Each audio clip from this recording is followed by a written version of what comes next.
Hey guys, it's Kat. Sorry it's taken word. It's been a while since I've uploaded anything. I'm really sorry. I've been taking a little break from YouTube, partially because at the time, right now when I've been trying to record and everything, life has been catching up to me. And it has been so infernally hot that by the time I have any quiet time to myself, I'm so exhausted that I can barely read an eighth of a chapter before I have to put the book down and go to bed. So, I'm really sorry. Little disclaimer there. I am super sorry. I am not a very good YouTuber. I say I'm sorry, because I'm not good at the whole consistent uploading. Soon out, maybe not soon, there will be a collab done with another YouTuber. Those of you that have been kind of listening to my little disclaimers have heard of this. I'm sure you're probably tired of me talking about it. Other news. I am currently working on a channel banner and some more pictures that I can upload. I now have a Twitter.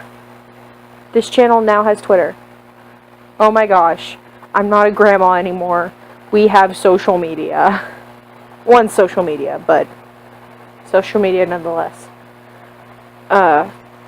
So we have Twitter now. I don't think there's anything posted at the time I'm recording this. I'm recording this on, what's this, July 24th, 2017. And for those of you that wonder why I say when I'm recording this, it's so I guilt myself into uploading it faster. There's two major slowdowns when it comes to, you know what, I'm gonna save that for a completely different video. Little screen rant about how I make things here. So, here it is. Mercedes Lackeys, Magic Pawn, Magic's, bleh. Wow.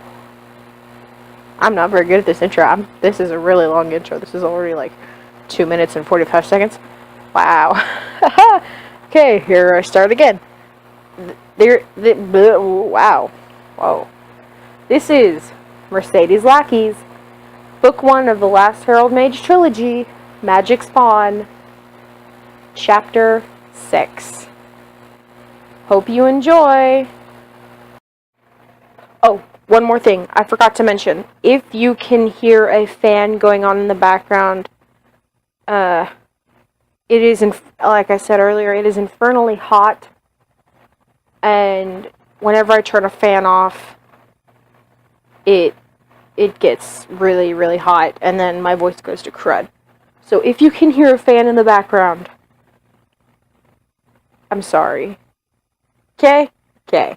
Got it. Let's go. Don't go yet, Tylendale said abruptly, as Vaniel picked himself up off the floor.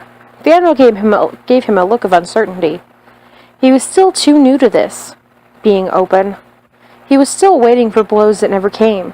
But Tylendale seemed to know that. It's all right, Van, he said softly. It's really all right. I have a good reason. I've got a lesson, he protested. History, and I'm still behind the other three. Tylendale made a wry face.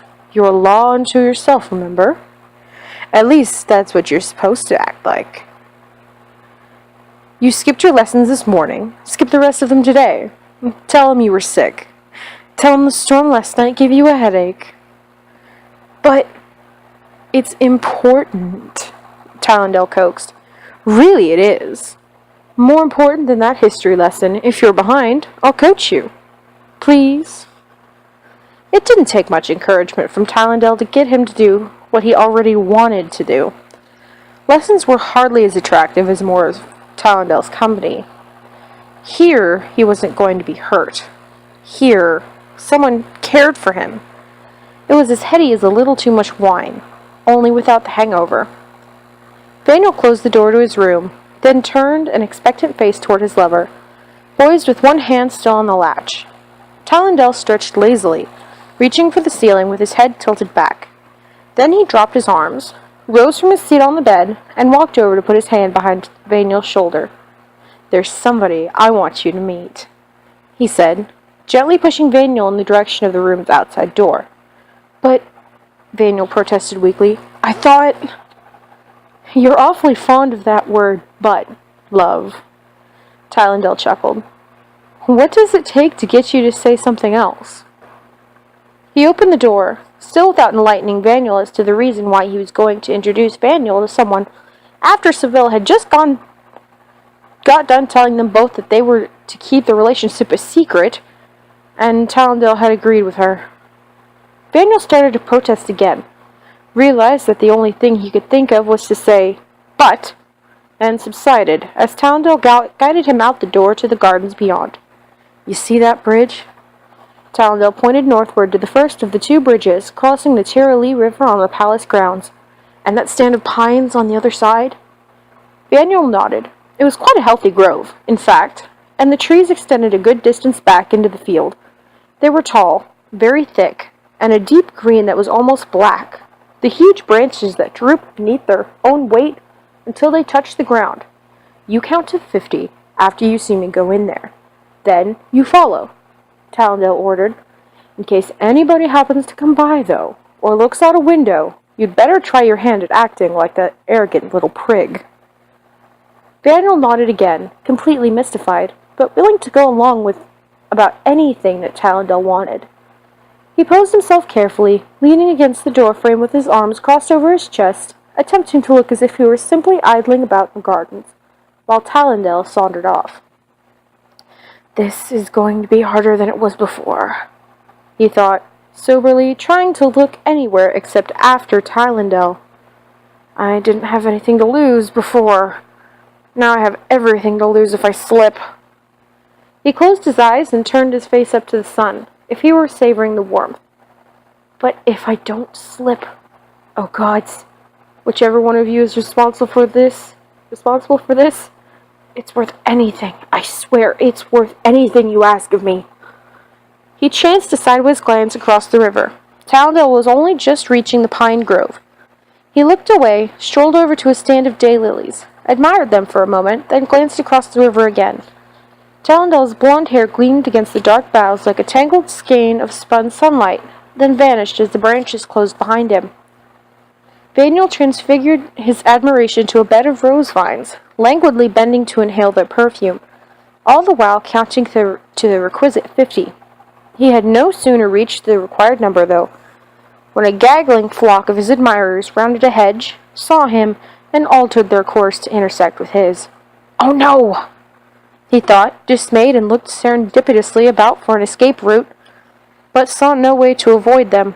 Sighing, he resigned himself to the inevitable, and waited for their arrival. "Vaniel, what are you doing out here?" asked a slim, barely adolescent Jillian, batting her sandy lashes at him. "Aren't you supposed to be at lessons?"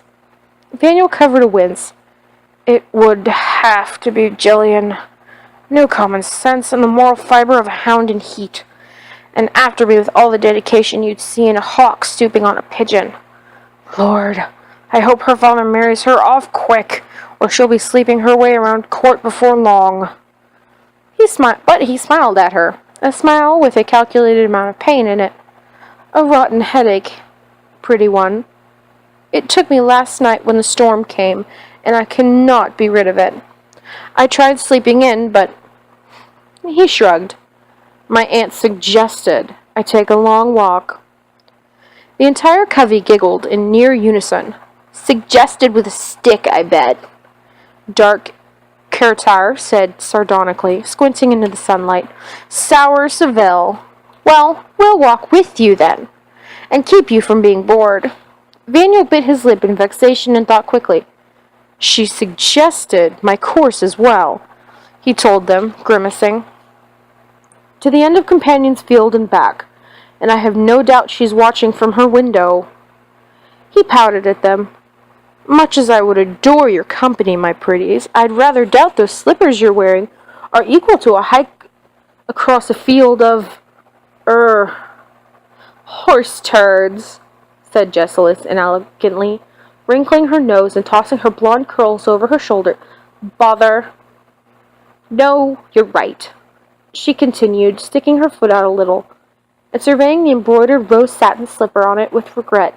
I just finished the embroidery on these and got them back from the cobbler. I don't want them spoiled, and they would be before we'd gotten half across. The others murmured similar sentiments as their faces fell. We're never going to forgive you for deserting us, Faniel. Now that's unfair, he exclaimed, assuming a crushed expression, blaming me for the orders of my crotchety old aunt. He rolled his eyes mournfully at them. Jessalys giggled. We'll only forgive you if you promise to make it up to us tonight after dinner. Tonight? He asked, pained by the idea of spending the evening with them instead of with Tylendale, as they'd planned this morning. They mistook his expression for a headache.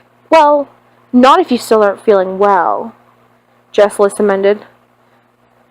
After a tramp across a perilous obstacle course like that? He gestured flamboyantly at the field across the river. I much doubt I'm going to be feeling better. Well, a bargain, if you'll forgive me.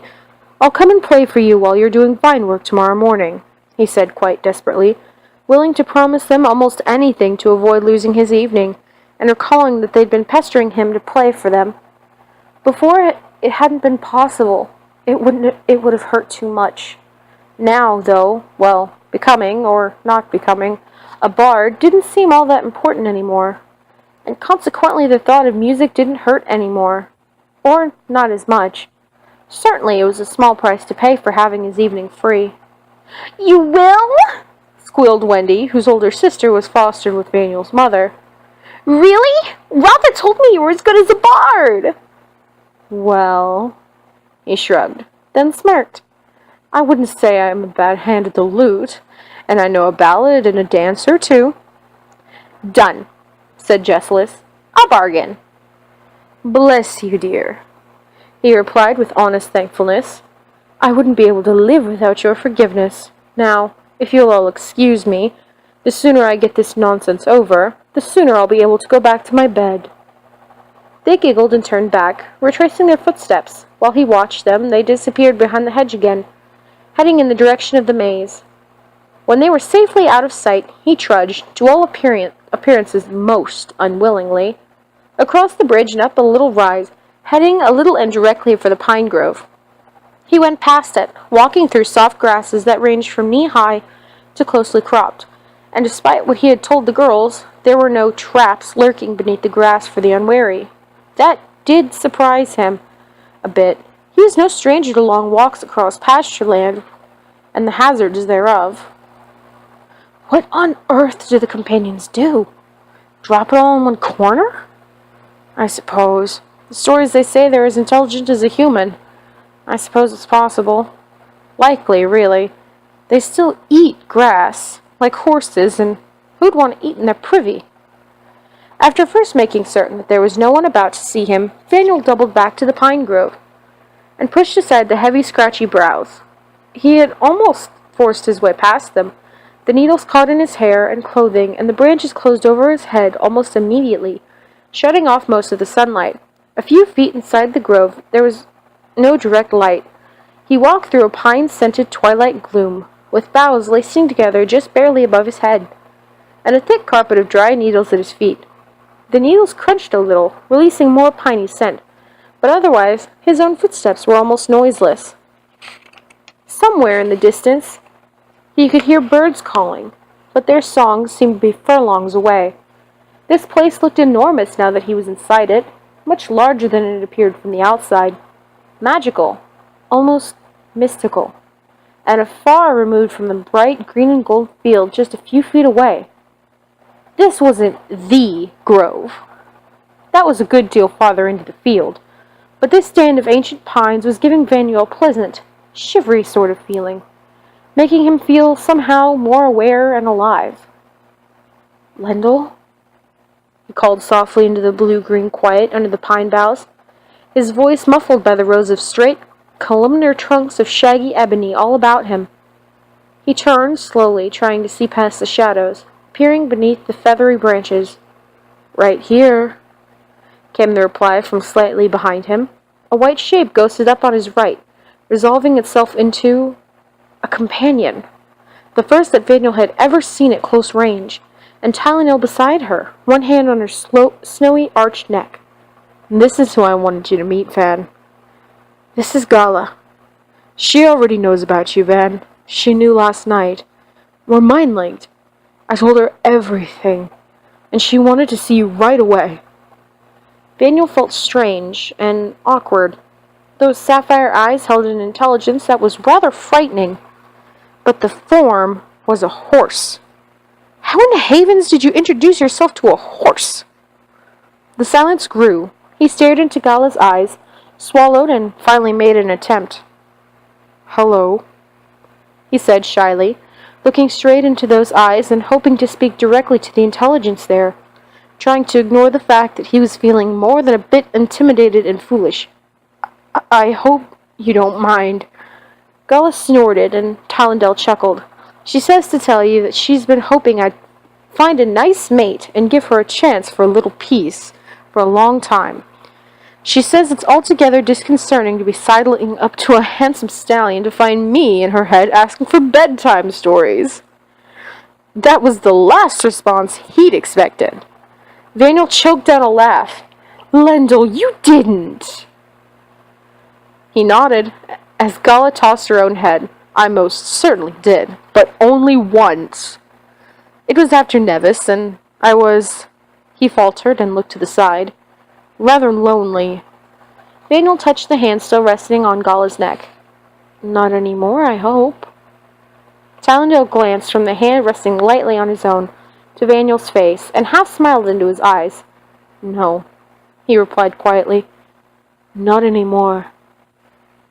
The quiet, the peace of the shadowed grove let them ignore everything except each other. Caught in the spell of that place and that pose, neither paid any attention to the passing of time, until Vaniel stumbled forward, propelled by a hard shove in the small of his back. Talendale grabbed him to keep him from falling, both of them too startled to do more than emit rather undignified squeaks of surprise. Gala danced backward a few steps, making sounds Vaniel would have been willing to stake his life were laughter. It was pretty obvious that she'd shoved him into Talendale's arms with her nose. Talendale burst into gales of laughter. He clutched his stomach, nearly incoherent and gasping for breath. Gala snorted and bobbed her head, and he doubled over again. "They're talking," Vaniel finally realized as Talendale wheezed. Well, at least she's teasing him. Gods above and below, all the stories are true. I wish I could hear them. His stomach fluttered uncertainly, and he tasted the sour bite of what could only be jealousy. Talendale and Gala were sharing something he could never... something that they'd had for years before he'd come along.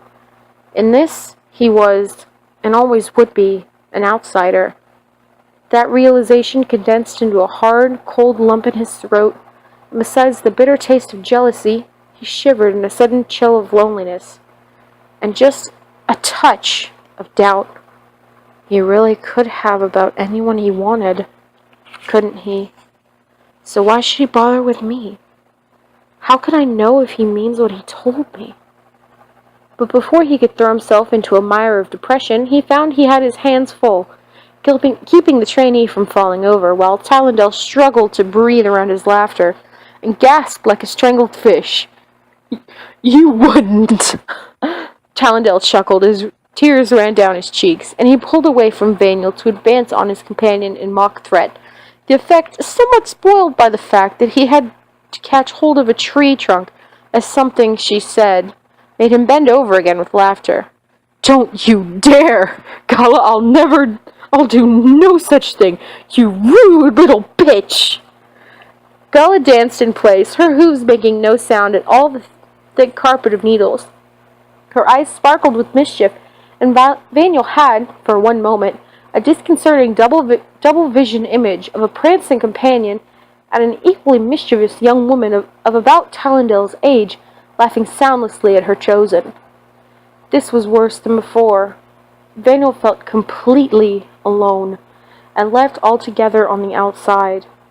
Talendale, not noticing his distress in the least, managed to get himself back under control, and wiped his eyes with the back of his hand as he straightened up. He assumed a stern expression. "Now see here, you wicked young lady," he began, when he turned the tables on him by whickering and reaching out to nuzzle his cheek. Vaniel saw his eyes soften as he folded immediately. "Oh, all right. I forgive you." He sighed in defeat, putting his arms around her neck and resting his cheek against hers. "But you had damn better well not." What it was Gala had better not do, Talendale did not verbalize, nor was Vaniel entirely certain he wanted to know. He had the sneaking suspicion it would be no little embarrassing. Finally, Gala shook herself free and shoved her chosen in Vaniel's direction, a good bit more gently than she'd shoved the latter. As if in apology, she paced forward and gave Vaniel a brief caress with her nose, rather like a soft kiss, before trotting off into the blue twilight under the pine boughs and out of sight among the trunks. Silence followed her going.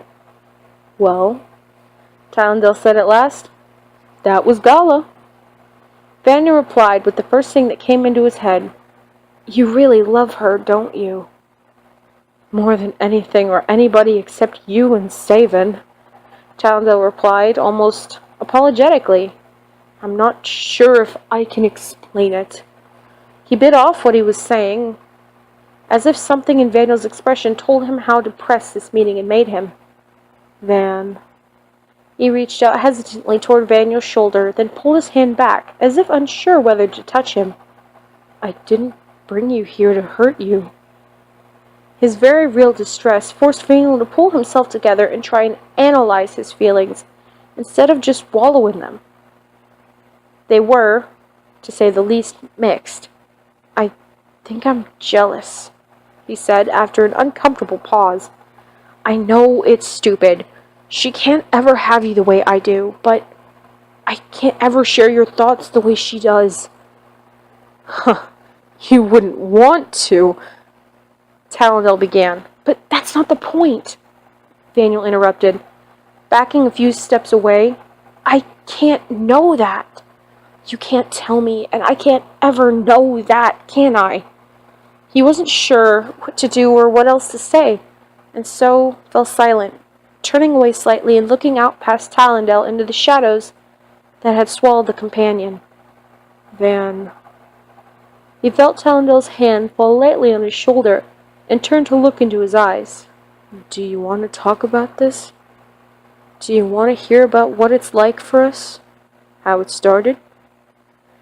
Do you think that will help you understand?" Not trusting his voice, Vaniel nodded. "This will take a while. Pick a spot to sit. Unless you'd rather go back to the room?" Talendale raised one eyebrow inquiringly. "No, I like it here. It somehow seems more private."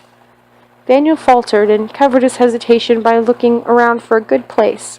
He finally chose a spot at the base of one of the bigger trees beside them, between two roots that were each as thick as his leg. He put his back against the trunk and slid it down to be cradled where the roots joined the tree. Vaniel pondered his choice for a moment. "Well, I can only see two ways I can talk and look at you at the same time. Since I don't fancy shouting across the clearing..." Before Vaniel had time to react, he'd stretched himself out along the ground and put his head in Vaniel's lap. "Much better," he sighed. Vaniel froze. "Van," Talendale said quietly, closing his eyes, "I won't hurt you. Not for any reason. I like being near you, with you. I need to touch people. And I won't ever hurt you." Vaniel relaxed a little. "I like this grove too, though hardly anyone else seems to. It feels like there's no time in here." He kept his eyes closed, and Vaniel saw a little pain crease between his eyebrows. "He gets those headaches, he told me last night. I wonder if he'd mind..." if it would help. Vaniel hesitated for a moment, then began massaging Tylandale's temples with gentle fingertips. The trainee chuckled, and Vaniel felt his shoulders relax. You have about 100 years to stop doing that, he said. I think I have the headache you claimed.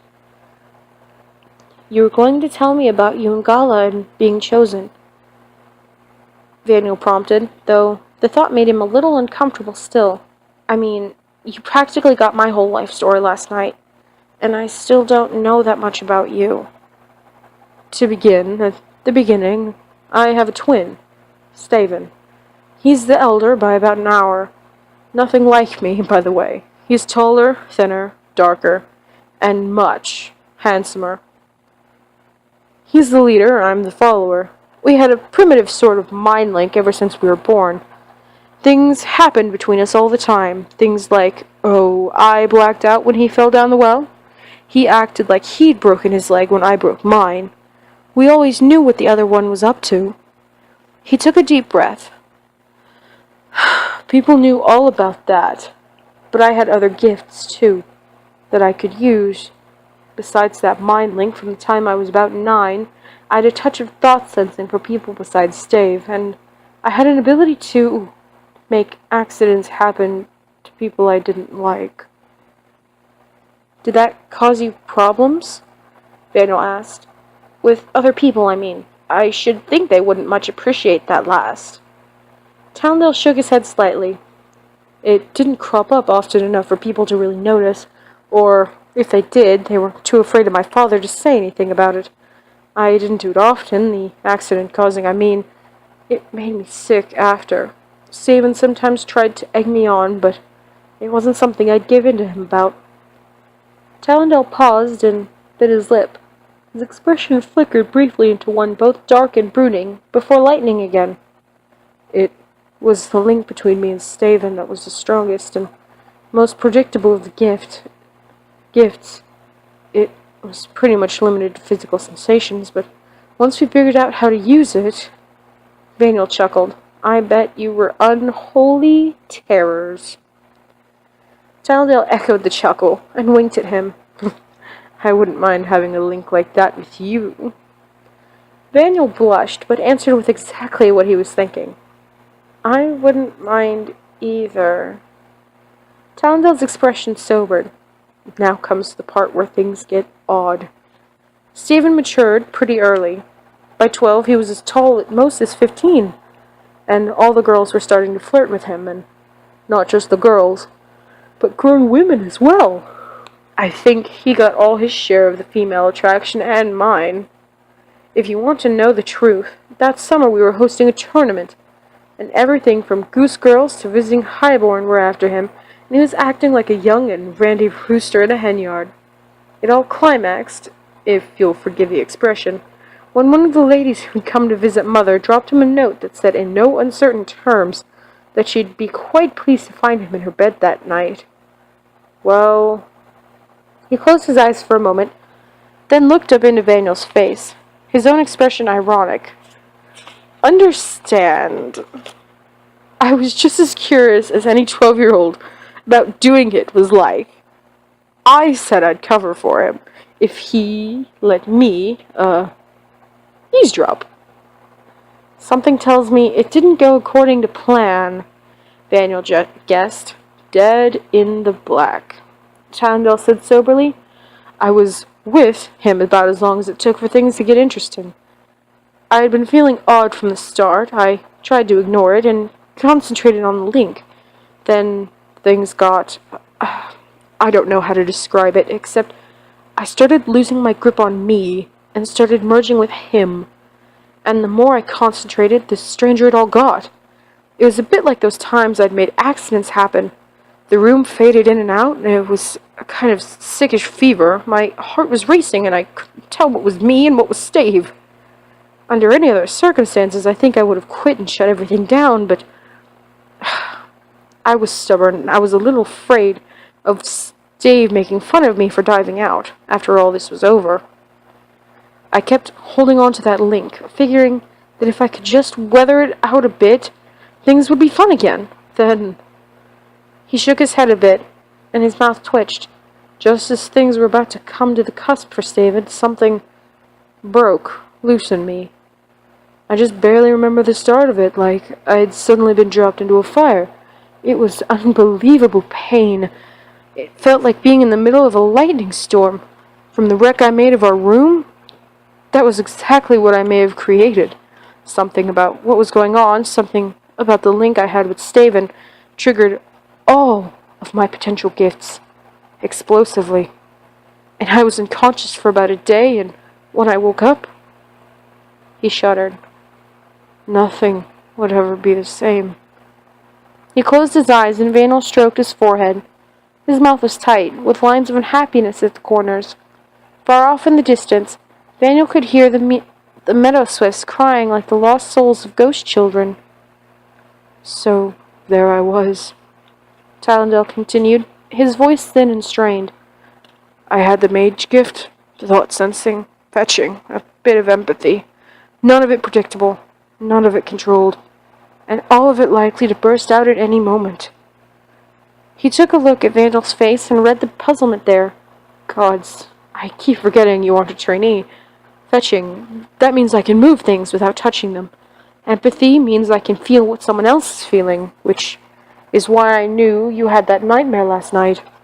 Thought-sensing, if someone isn't shielding, I can tell what they're thinking.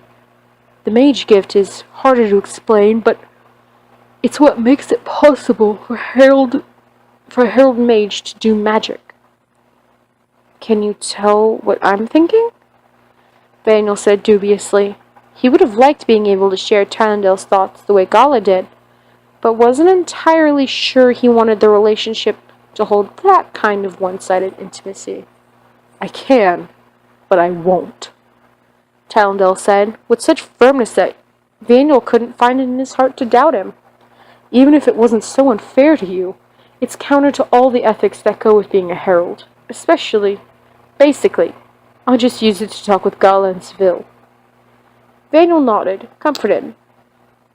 So, you had all these gifts, sort of thrown at you, and no way to control them. Exactly, Tyrandel said soberly. And all this at 12. It was 2 years before Gala came for me. If it hadn't been for Staven, I'd have gone mad. Why? Vanel whispered. What was happening? What wasn't? I'd drop into a fit, and when I'd wake up again, I'd be in the middle of a 50-foot circle of wreckage. That was the mage gift and fetching working together in a way Seville and I haven't been able to duplicate under control. Seems I have to go berserk. He frowned and reached to rub his forehead between the eyebrows. Staven was the only one who could get near me, who was willing to stay near me, in or out of a fit. They'd said I'd been taken by a demon. They said that because of what Staven and I had tried to share, I'd been possessed. When I started to show signs of being Shea-Churn, they said I was cursed too. That's stupid! Vanel cried indignantly. They still said it. If they dared, they'd have outcasted me. But they didn't. Staven swore if they did, he'd go with me, and he was the heir. The only possible heir. With one acting the way I was. Mother wasn't capable of having any more children. Father wouldn't remarry, and he'd been completely faithful to her. So there weren't any bastards around. They didn't have a choice. They had to allow me to stay, but they didn't have to make it comfortable for me. Vanel thought with wonder what Talendel's situation was actually worse than his own. They kept me pretty well isolated. Even when I was fine, they avoided me. But when everyone else abandoned me in one of my fits, he stayed. He took care of me, absolute and unshakable in the belief that I would never hurt him. Positive, despite what was whispered. But had happened was not that I had been possessed, but was something that somehow could be worked out. Tyrandel shuddered again, his voice haunted, and plainly seeing another time and place. Daniel, feeling his pain, put both of his hands on his shoulders, trying to just be a comforting presence, without disturbing him. Talendale looked up at him, patted his hand, and half smiled. You see, I think maybe that's why we understand each other. Well, Gala finally came. Gods, I cannot ever tell you what it was like. Looking into her eyes for the first time, it was like soul-touching. And the relief, knowing that I wasn't mad, that I wasn't demon-possessed. I went from hell to the havens in the space of a heartbeat. He sighed and seemed to sink in his own thoughts for a long while. What did she do? Daniel asked. For one thing, she'd put me under her shielding, got me controlled until we arrived here, and Seville took me under her wing. That's more than enough reason to love her, even without the bond to her. She's my very best friend, and the sister to my soul. He reached up and touched Daniel's cheek. His hand was cool, almost cold.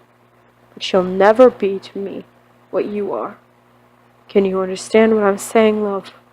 I owe her my sanity, but in a lot of ways, she's more than I am. I love her the way I love Seville or my mother, inferior to superior, not brother to sister, or lover to lover, not ever as equals. Daniel put his own hand over the one touching his cheek and held it, warming it in his own. What am I then? You're my partner, my equal, my friend, and my love, Daniel. I didn't say this in so many words last night, but I do love you. Those words were not expected. Certainly the implied level of commitment was not what Daniel had expected. But, he stuttered, not sure whether what he was feeling was joy or fear. Then, I know we haven't known each other long, but I do love you, Talendale said, ignoring the but, holding Daniel's gaze with his own. And I love you because I love you, not because I owe you anything, or because some god somewhere decided I was going to be a herald, or because you're a beloved teacher. I love you because you're Daniel, and we belong together, and together we can stand back to back against anything. Much to his confusion, Daniel felt his eyes start burning. I don't know really what to say, he replied awkwardly, blinking hard. Except, Lendl, I think after last night, I can't ever remember being this happy. I've never loved anyone. I don't know what it's like, but if... He tried to say what he felt. If wanting to die for you is love... His eyes burned. He rubbed at them with his free hand, and tried to put his feelings into coherent words. He groped after his thoughts, totally awkward and altogether out of his depth, but he needed to articulate his bewildering emotions. He'd never felt anything so vulnerable and exposed in his life. I'd do anything for you. I'd take the sneers, the pointed fingers. I wouldn't care, so long as they didn't take me away from you. If I could, I'd give you anything. I'd do anything to make you happy. And I'll gladly share you with Gala. Havens, don't say that. Talendale chuckled, though his voice sounded suspiciously thick, and his eyes glistened in the shadows. She wanted to eavesdrop, you know. She'd take you up on that randy little bitch. Daniel's face flamed hotly, and he laughed, using his own embarrassment to get past the moment of complete vulnerability. I knew she was saying something that would make me blush. I just knew it! Well, she's not going to have her prurience satisfied, I promise you, Talendale said firmly. I am not going to share you, and that's that. Daniel entered their room through the garden door, blinking until his eyes adjusted to the semi-darkness after the noontide sunlight of the garden. He was carrying his lute by the neck in his right hand, holding his left wrapped in a handkerchief curled against his chest. Ye gods, I should have known better, he thought ruefully, as his left hand throbbed. I am such a damned fool. Lendl? He called into the outer room, racking the loot with care, still using only his right hand. Are you out there? Of course I am. Talendale strolled in, a half-eaten slice of bread and cheese in one hand. It's lunchtime. You know I'm always where the food is. Vaniel began unwrapping his hand. Slowly. Talendale stopped chewing, then tossed his lunch forgotten onto the table. Gods, Van, what did you do to yourself? Sit! The ends of Vaniel's fingers were blistered, and the blisters had broken and were bleeding. The muscles of his hand were cramped so hard he couldn't have gotten his fingers uncurled to save his soul. He looked at the wreckage he'd made of his hand with a kind of pained disbelief. Talendale pushed him down under the bed and took the injured hand in both of his own. I made a fool of myself, is what I did, Vaniel told him regretfully. I told the girls yesterday that if they'd leave me alone, I'd play for them this morning. I forgot how long it's been since I played, and, well, I'll tell you the truth. I forgot I lost some feeling in those fingers. When the arm got broken, I didn't even realize what I'd done to my finger ends until after the muscles in my hand started to cramp. Stay right there. Talendale went to the little chest at the foot of the bed that he'd moved into Vaniel's room with the rest of his things. He bent over it for a moment and came back with bandages and a little pot of salve. I'm no healer, he said, sitting down and taking Vaniel's hand back into his, but I've banged myself up a time or two, and this is good stuff. He took some of it on the ends of his fingers and massaged it into the palm of Vaniel's hand. A pleasant, sharp odor came from it, both green and spicy, and his fingers began to relax from their cramped position, both from the warming effect of the salve and the massage. What is that? Vaniel said, sniffing. I'm going to smell like some sort of pastry. Talendale laughed. Don't tempt me this early in the morning, Vanulashke. It's cinnamon and marigold. Good for the cramped muscles and the poor, battered fingers. He'd worked all the way out to the ends of Vaniel's fingers. The cramps were mostly gone, and the salve, rather than burning as Vaniel had half feared it would, was numbing the areas where Talendale was spreading it. Now, just let me get you bandaged up. What was that you just called me? Ashke. It's Teledras. Hawk brother tongue. All those feathered faces and masks Seville has on the wall out in the common room are from the Teledras.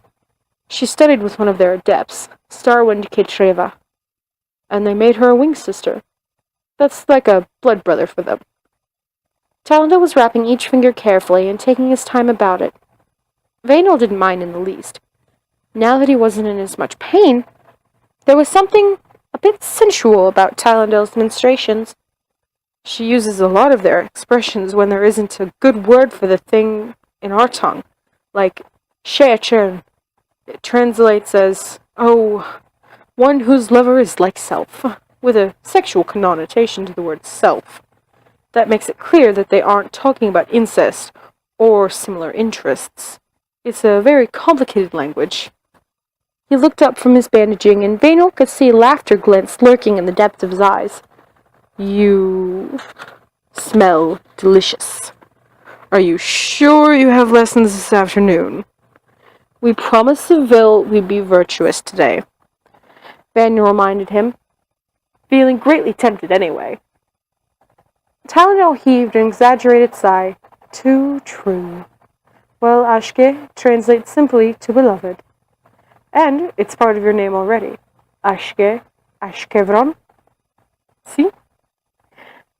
He tied off the last bit of bandage with a flourish. Ashke, Vaniel mused. I like it. It suits you, Ashke. Seville says the Hawk brothers seldom go by their born names. They take use names when they become mages. Maybe that's the name you always should have had. Now let's go eat lunch and be virtuous before I decide to break my sworn word to Seville. Seville looked up from her book and rubbed her tired, blurring eyes. Talendale and Vaniel had taken over the couch across from her to study. Candlelight from the lantern beside them made a halo of Talendale's dark gold curls and highlighted the golden brown of his tunic. Beside him, in deep blue, Vanel seemed to be an extension of his shadow. They shared Vanel's history text. It rested on their knees, with each holding a corner. Talendel's arm was around Vanel's shoulder, their heads nestled so closely together. From time to time, Seville could catch the murmur of a question from her nephew and Talendel's slightly higher reply. Strange that it's the older one who has the tenor voice, and the younger who's the deeper, she mused, blinking sleepily at them, though the pairing is strange all around. I would have never reckoned Vaniel for Sherchan, not with Withen for a father. She yawned silently and half closed her eyes. The two young ones across the room from her blurred into a haze of gold and darkest blue. He's got Lendl thinking about something other than that damned feud, at least. For that, I'd warm to him, even if I want to knock him into the wall occasionally for being a little prig. Lendl does seem to be getting some notion of responsible behavior into his head, and a bit more politeness, though it's a damn good thing Marduk and Donnie are inclined to take everything he says generally, or they might have knocked him into the wall for me. Bless them. He can be so damned rude sometimes, and not mean it. She wearied a hangnail with the end of her thumb. He's been so isolate, I suppose I shouldn't be surprised. Gods be thanked, Lendl seems to be civilizing him. There's more patience than there was before, and I think maybe a little more kindness. Less arrogance for certain. Withen should be pleased enough with the reports he's getting to let him stay. She noted Vanel's intense concentration on his book and restrained the corners of her mouth from quirking up. Looks like he's enjoying himself. Can't say I'd mind studying with my Lendl coaching. Poor little lad. When he gives his heart to a thing, he certainly doesn't do it halfway. Still, I'm not certain I like the way he's becoming so dependent on Lendl. This isn't healthy. Not for either of them. It can make for trouble later on. A thin tendril of contact reached her from across the room, although Talendel's eyes remained on the book. The silver for your thoughts, teacher mine? Discipline. How pretty you look together, young demon. She replied the same way, and how grateful I am that you've managed to stay discreet. Discipline, discipline, came the laughter-tinged answer. Seriously, you've heard no gossip? Only that I'm likely to find you two at knife point one day. The aura of amusement deepened. Well, so it worked. I owe Van a forfeit. Seville raised her eyebrows in surprise and opened her eyes again to catch Talendel looking at her with a smile lurking in the corners of his mouth. How so, demon child? He's been insulting me behind my back, popinjay pecking, mostly at my proclivities. So if anything gets back to Withen, well, we decided I should find out about it and go for him, if the insults got noticed. Great good gods! She bit her lip to keep from laughing. Pot calling kettle. Oh, my hope of the havens! What were you planning on doing? Are you going to call him out? I'd rather you didn't have at each other with anything sharp. Oh, probably I'll make a major confrontation with as many witnesses as possible, but not with blades, teacher mine. He's too good for me, and we figured he should lose, so he gets the sympathy of his flock of doves. Barehanded, we think. Wrestling. We'll try to keep fists out as much as possible, too. We had some vague notion of trying it the next time it rains. In the mud. It should be lots of fun.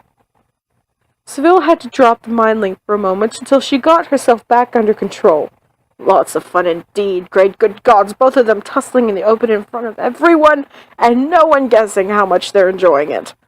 Demon child, I think I'll put you for envoy when I grant you your whites. You have altogether too twisted a mind. Well, doing it that way we can avoid the chance of hurting each other, and have already established that I go after people very directly. Poor Van is going to have to decide which outfit of his I'm going to ruin, though. I intend to rip it into rags for verisimilitude. Seville nearly choked to death, trying not to laugh at the mind pictures and overtones that came across with that last sending. Verisimilitude, my behind! You just want... Why, Seville!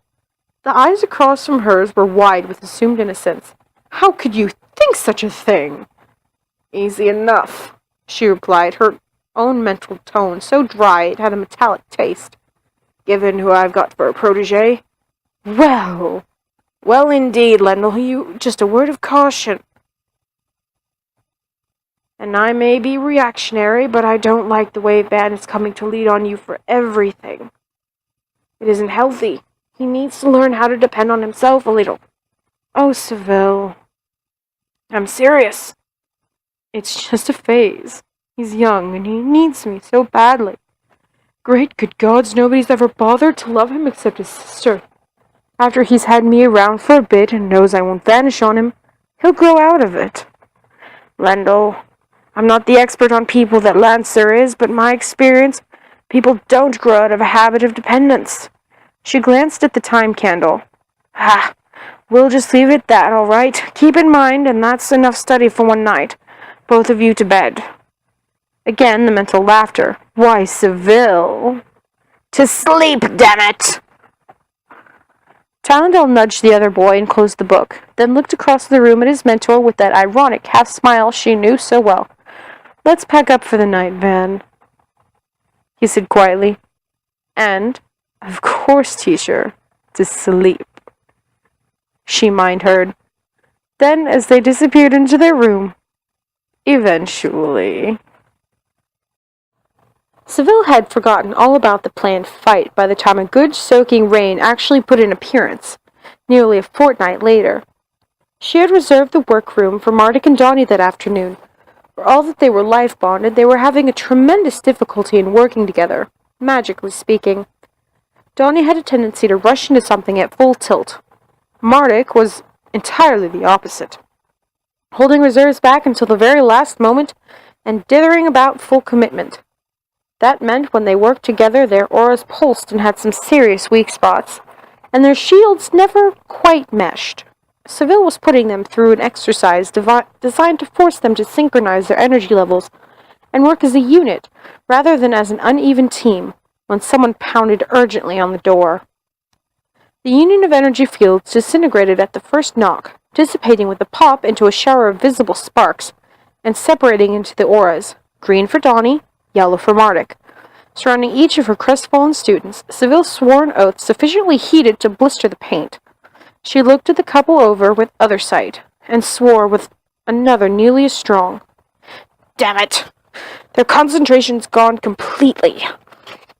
Look at how those auras pulse. Oh, hellfires! This isn't important. I'll kill whoever's out there.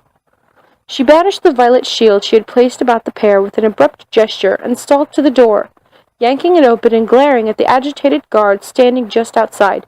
Yes, she said with an edge to her voice that was sharp enough to shave with.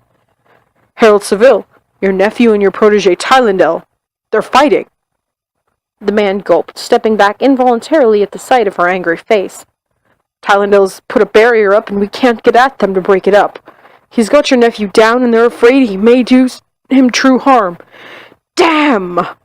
The word exploded from her, and as for one moment she thought that something had really seriously happened between the pair, and the fight was serious. Then she recalled the plan, and almost ruined it for them by laughing in the man's face. She schooled her expression to one that she would have been wearing if this had been a genuine fight.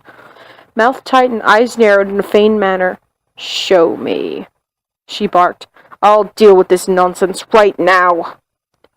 The guard scurried ahead of her down the hallway. She followed at near trot, wincing a little at the aches the rain had called up in the depths of her bones. I'll bet Lendl just put up that mage barrier to keep people from seeing that he and Van aren't really hitting each other, she decided, hastening her pace a bit as the guard pulled ahead, and to keep the folks from breaking up the fight too soon. I'd better make a major scene of this, or he'll never forgive me. There was no doubt of where the fight was taking place. Herald proteges, young courtiers, bard trainees, and other associate assorted young people were clustered tightly around the door to the gardens of the southeast side of the palace, all of them babbling like a pack of fools. The guard pushed his way through them with no regard for rank or ceremony whatsoever. Seville followed behind him and peered out of the door into the pouring rain. Combatants were about 50 paces beyond the door, in a spot beside the paved path, where all the grass had been worn away. There was, indeed, a mage barrier over the area where they were struggling, a place that looked more like a pig wallow at this point. The barrier and the rain were blurring the combatants badly enough that it was hard to see exactly what was going on. Vaniel was down on his back. At least, Seville assumed it was Vaniel, since the current loser was slightly smaller and his hair was mostly dark under the mud. Talendale was sitting on his chest, and if Seville hadn't known better, she'd have sworn he was strangling the younger boy. "You take that back, you little bastard!" Talendale roared. "You take that back unless you want a pound of mud shoved down your throat!" Seville steeled herself and barked in her best stop-a-mob-at-full cry voice. A single word. "Enough!" Instantly, the fighters froze. Seville strolled out into the deluge, her dignity somewhat diminished when her feet squelched, instead of coming down firmly, and the rain immediately plastered her hair to her skull, sending tendrils of it straggling into her eyes and her mouth. Nevertheless, she reckoned she looked as imposing enough, since all the babbling behind her ceased as she reached the edge of Talendale's mage barrier and stopped. "Take it down, trainee," she said, her tone so cold it could have turned the rain into snow. Talendale scrambled to his feet and dismissed the barrier. Now that he had been seen clearly, he truly looked as if he'd been through the wars. His hair was full of mud and straggled around his face in dirty coils. One eye was turning black and starting to swell. His lower lip was split and bleeding. His tunic was torn and muddy, and so were his breeches. One of his boots had come unlaced and sagged around his ankle. He wore a very un-Talendale-like expression, sullen and full of barely smothered anger. Vaniel remained prone for several moments, longer, with his chest heaving as he gulped for air, long enough that Seville began to think he might really be hurt. She breathed a little easier when he levered himself out of the mud and slowly got to his feet. He was in worse case than Talendale. His tunic had all but been stripped from his body. There wasn't much left of it, and what there was hung in strips from his belt and his wrists. He had several angry-looking scratches on his arms and chest, and a split lip to match Talendale's, but more seriously, he was favoring his right foot, wincing in real pain when he had to put any weight on it. He didn't move, once he'd gotten to his feet, just stood with his hands clasped before him, wearing an expression so like Talendale's that Seville began to be alarmed. "Lendl," Shevine spoke, layering the name with her anxiety and distress. Talendale's expression didn't change by so much as of a twitch of an eyelid, but the mind voice was as cheerful and amused as his face was angry and sullen. "No fear, teacher mine. It's still going mostly as planned." She sighed mentally with relief. "Mostly?" "Well, we couldn't practice as much, so we made some miscalculations. Ben got me in the eye with his elbow. We both managed to sock each other in the mouth somehow, and I think I made him sprain his ankle when I tackled him. Hurry up and lecture us. I can't keep a straight face for much longer." She straightened and looked down her long nose at the both of them, ignoring the water dripping off the end of it.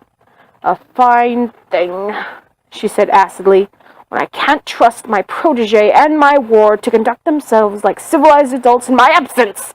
What am I to do with you? Find you keepers?" Talendale made as if to say something, but shrank under her icy glare, the rain slowly washing the mud out of his hair. "Trainee Talendale, you should have known better. You are a herald in training. I expect you to act in accordance with the dignity and honor of our office. I do not expect to find you thrashing about in the mud like a 6-year-old brat with no manners and no sense. No matter how much Vaniel provoked you, you should have come to me first, not taken the matter into your own hands." Talendale hung his head and mumbled something in the direction of the puddle around his feet. "Louder, trainee," she snapped. "I can't hear you."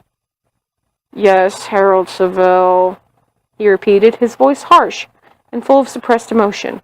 "I was wrong." "Go. Back to your quarters, now. Make yourself presentable. I'll deal with you when I'm done with Vaniel." Talendale bowed slightly and without another word walked past her and through the crowd at the doorway.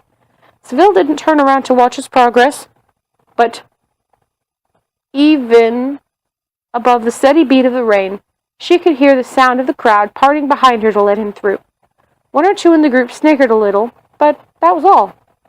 She turned her dagger gaze on Vaniel, who was glaring at her from under a wet comma of black hair that was obscuring one eye. "And you! Fine state of affairs, this is!" She walked forward a bit and folded her arms, trying not to shiver in the cold rain. "I've heard about those snide little comments of yours, and the backbiting, and all of the rest of it. You've been picking at Lendl ever since you arrived here, young man, and I won't have it." Vaniel raised his head, glaring down back at her with every bit of arrogance he'd ever shown. "He's nothing but a... He outranks you, young man, and you do well to remember that," she snapped. "Consider yourself confined to your quarters for the duration. If I learn you've set one foot out of the suite when you aren't in lessons, I'll ship you back to your father so fast the wind of your passing will tear the thatch from the roofs. Now march!" Vaniel set his jaw, pivoted where he stood, setting off towards Seville's suite through the rain, taking the opposite course that Tallendale had followed. He was more than half staggering, and it made Seville's ankle ache in sympathy to see him struggling through the mud. But she made no move to help him. Instead, she stalked along behind him, as if making certain that he reached his goal. But once they had rounded the corner and were out of sight of the doorway, she dropped her pose and her dignity, and scrambled through the slippery grass to reach his side. "Lean on me, lad," she said, coming up beside him, and pulling his arm over her shoulder. "I've been called an old stick before this, might as well act like one." "Aunt, thank gods," he gasped. "I thought we'd never get out of sight." He stumbled and nearly fell, all of his weight suddenly landing on Seville, making her stagger. "Please, I've got to rest a minute. Gods above, this hurts." "How bad is it?" she asked as he shivered beside her in the cold rain. "Don't know."